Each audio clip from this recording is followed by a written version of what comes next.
What is going on? Welcome back to the channel. So today we're going to talk to you about the top 5 most heavily shorted EVs in the market as of right now. So I'm going to go over all the things that you need to know, but first make sure to hit that thumbs up. And with that, let's get right to it.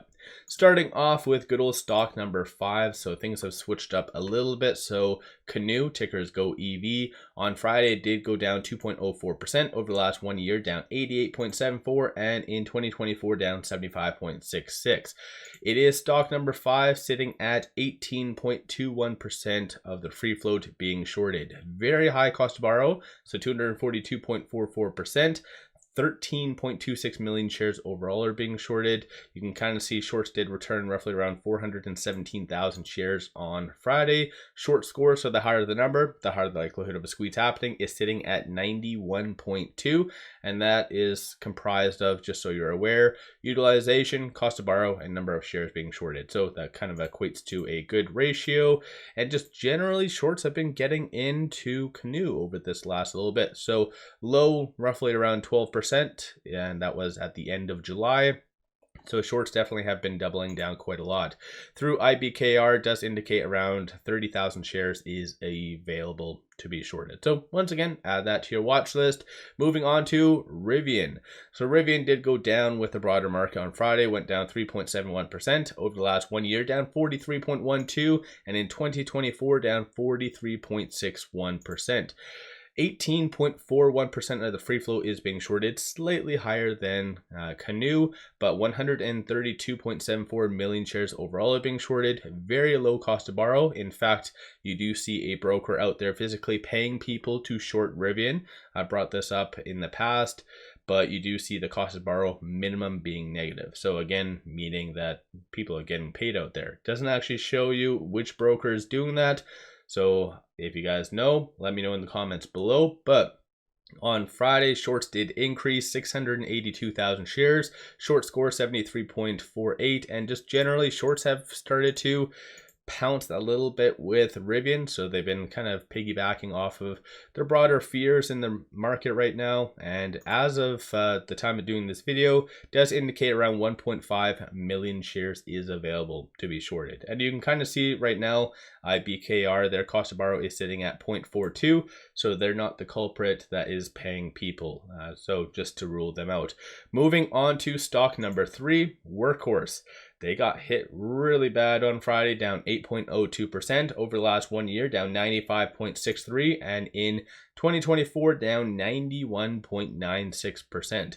So definitely not the best, but then again, any stock that's kind of on this list, obviously their stock performance hasn't been the best because you have shorts on their tails. But with stock number 3, 20.98% of the free float is being shorted, works out to be 5.05 million. On a side note, there is a lot of good information up top here that I don't necessarily go over, so you can always pause it and do what you need to do and whatever else. Shorts did return roughly around 20,000 shares. Cost to borrow average is 23.41, and through IBKR, looks like there is 0 shares available. So should make for a very interesting little bit. Of course, what typically does happen whenever there is limited supply, you do see larger entities buying up the stock. So you might see a little bit more of a jump up because of that. But the reason why a lot of entities do buy is just merely for the purposes of lending out shares. So you might see this bump up a little bit. So yeah, something to keep in mind overall. Moving on to stock number 2, you do have NKLA. So it did go down 6.74% on Friday. Over the last 1 year, down 84.2, and in 2024, down 79.96. On a side note, before I kind of go over the short interest and all the fun jazz, if you are wanting to make yourself a better investor, I highly recommend you guys taking advantage of Seeking Alpha. I have a 7-day free trial for you guys in the description below. If you ever want to know press releases, SEC filings, why a stock is going up, down, sideways, anything about earnings, financials, if a company has ever done any splits in its history, whether it be forward or reverse, it has everything that you need. And I definitely have become very reliant on Seeking Alpha. It has all the information in one location, so it makes investing a little bit easier. So with that, don't forget to take advantage of that 7-day free trial. And let me know your thoughts on Seeking Alpha. But right now, NKLA, 24.01% of the free float is being shorted. Works out to be 11.81 million shares. Friday, shorts did return 124,000 and change. Utilization, 89.2. Very high cost to borrow, so 311.04%, and then short score 89.57. And basically you have roughly around 150,000 shares available to be shorted. So there's a good amount there, but again, this cost to borrow is just simply supply and demand, so kind of adjust accordingly behind the scenes. And moving on to stock number 1, it did regain its throne, and that is Lucid. And I keep saying it regained its throne like it's a good thing.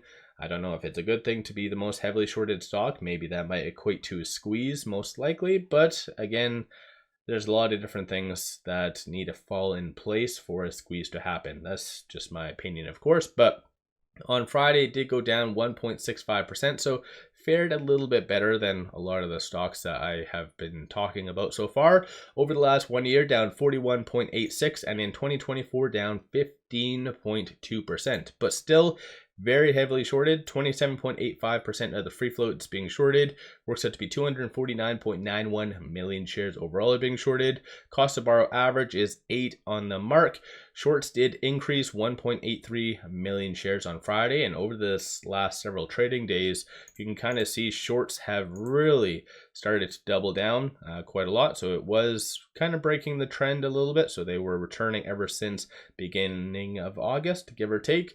So yeah, that is very interesting. So it'll be kind of unique to see what they do this upcoming week, whether they do continue to double down, similar to RIVN. Going back over to RIVN for a second, you can kind of see how shorts really just started to like increase after increase after increase. So that might happen to Lucid. We'll just have to wait and see. But utilization in Lucid's case is 93.61, short score 84.66.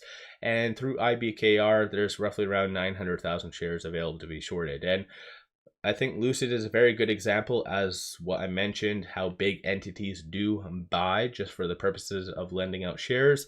Happens with Lucid time and time again. It goes down to 350, an entity buys, and all of a sudden it's 1.1 and then 2.6 million available. So happens all the time. It's unfortunate, but that's kind of the name of the game. So let me know your thoughts. Do you own any of these stocks, or are they just on your watch list? Is there any other stocks that is heavily shorted that you feel is a squeeze play? Like I said, I do go through all of these stocks. So this is all the EVs in order based on market cap. So I look up Tesla, I look up Lee, I look up NIO, I look up VinFast, I look them all up. So you have all the most up-to-date information right here. There was this stock that did kind of regain and push higher. So the EZGO, so they are technically stock number 6. You have, what else was it? I think Faraday. Faraday was stock number 7. NIO, shorts, surprisingly, ever since their earnings, they've had shorts returning some shares. So they've definitely fallen off the list quite significantly. Polestar shorts have been returning quite a lot over this last little bit. But yeah, let me know your thoughts on these stocks. One final thing I do want to share with you, take advantage of this promo. Simply sign up for a new account, throw $100 at it. They give you 5 free stocks. Each stock is valued up to $2,000. So this is a kick-ass deal. Link to this is in the description below and also the comments. With all that said, appreciate all of you watching.